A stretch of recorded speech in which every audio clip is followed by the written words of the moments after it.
What's up, y'all? It's your girl Jay Rene for Prison Riot Radio. I hope that you're doing well. This evening we have a brother on the line that goes by Kevin Dewayne.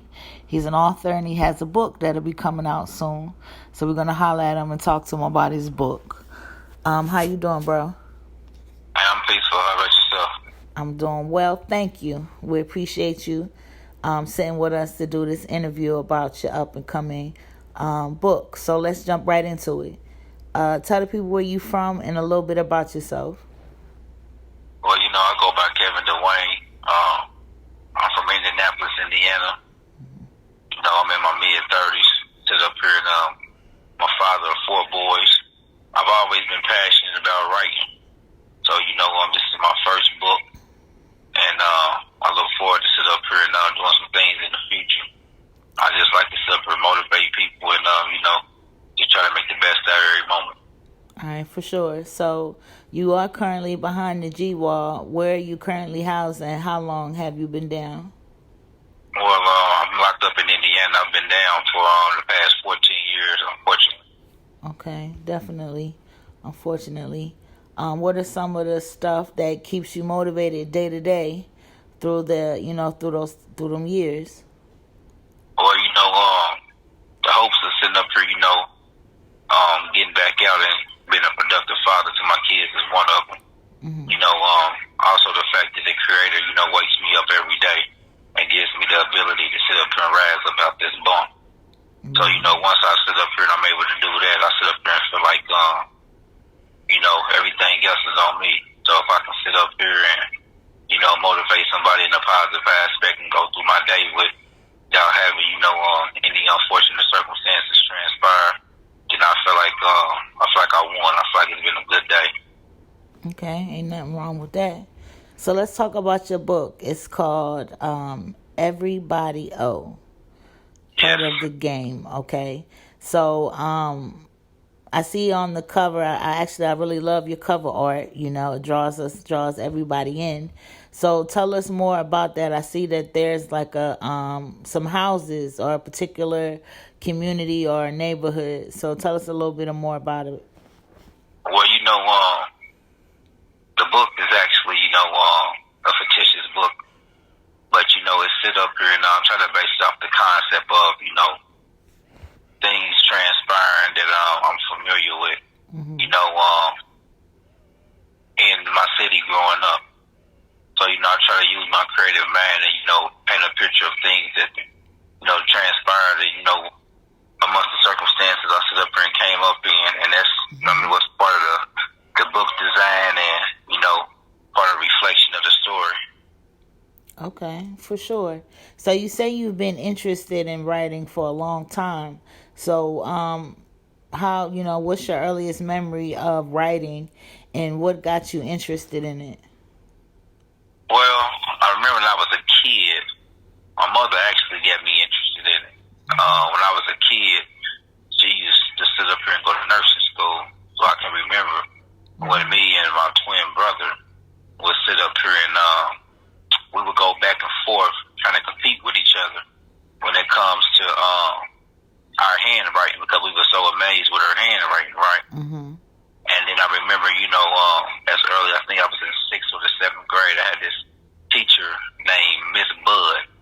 Okay. And she was an older white lady. Mm-hmm. And we used to sit up here and we do these eye-step tests.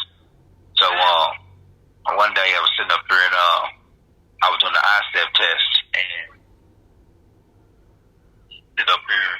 she sit up here and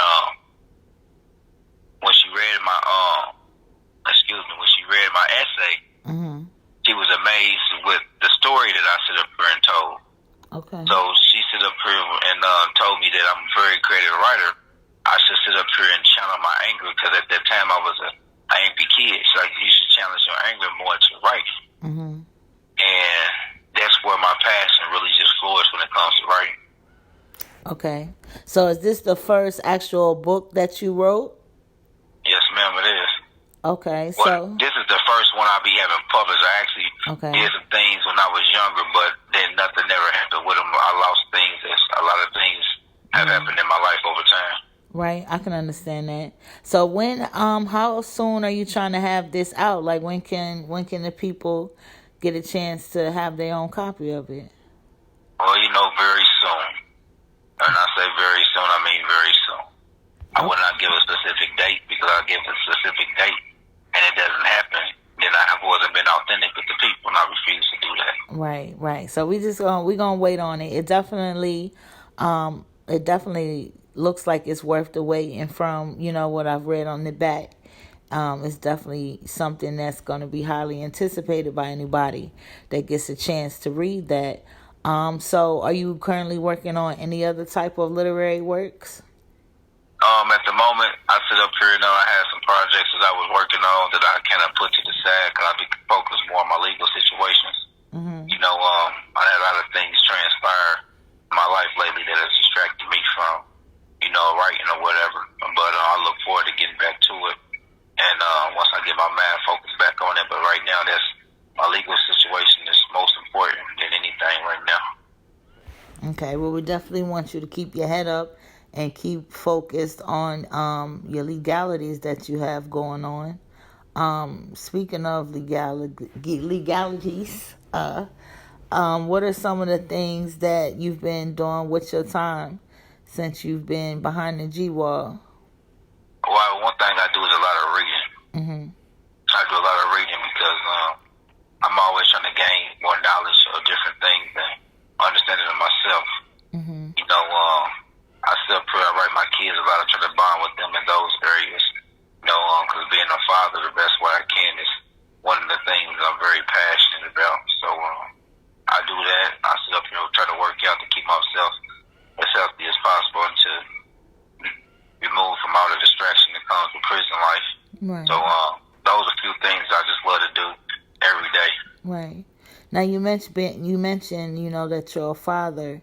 What is some advice that you would give, other fathers that are behind the G-Wall that's trying to stay active in their children's lives? Like, what are some of the things you do? Well, one thing I would sit up here and tell them is never stop trying because regardless of what we do or what we don't do, our kids are a reflection of us. Mm-hmm. The decisions that we made, are a reflection of the conditions that they're currently in, good or bad. So I would encourage fathers to sit up here just constantly try to communicate, try to understand. I'm going to be the first to tell you, it's hard for me to understand this generation. You know what I'm saying? Mm-hmm. It's hard, but we have to. Right. Because at the end of the day, they're the future.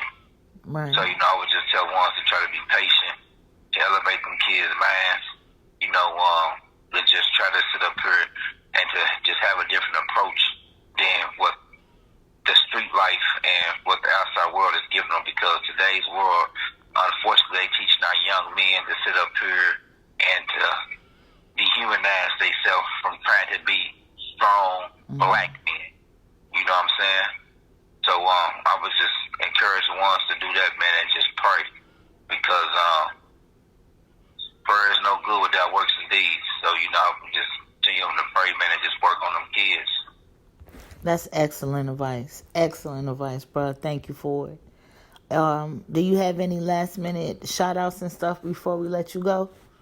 Anything? I just want to sit up here and, just say some words to the youth. If anybody that's young, any young people that sit up here ever listen to this, be conscious of the decisions that you choose to make.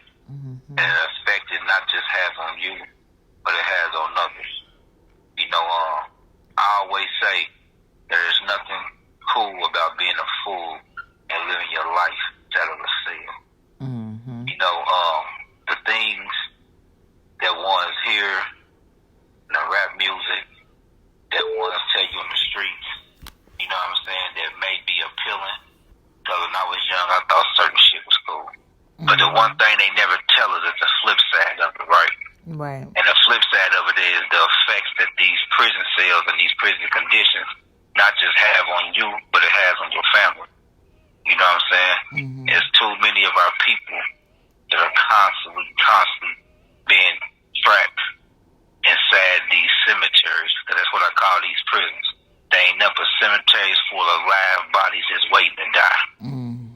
So I will encourage young people to just be conscious of the decisions that you're choosing to make. Be comfortable in your own skin. Quit thinking that you have to sit up here and prove something to somebody to be accepted. Because the only thing that's going to accept your ass is a prison cell. That's the only thing that's going to accept you. And the moment it accepts you, everybody that you was trying to prove a point to fit in, 9 times out of 10, if not 10 times out of 10, they ain't going to be nowhere there to support you. They ain't going to be nowhere there to support you at all. So just think about the decisions that you make. An old head once told me, when you're tired of being tired, whatever it is that makes you tired, you go do what makes you tired. If you're tired of sitting up here, happen to feel like you have to prove yourself to somebody to be accepted, then quit doing it.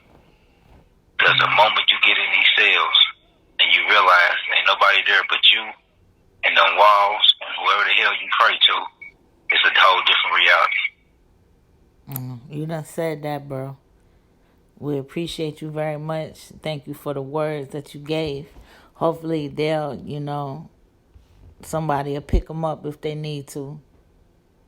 And I hope so. We're going to be looking for your book, too. I'll keep the people posted to when it drops. That's what's up. Thank you very much for your time, for your assistance, and I encourage you to keep doing what you're doing and being a voice for us brothers and sisters that are locked up and for the families of those that are incarcerated. For sure, bro. You appreciate it.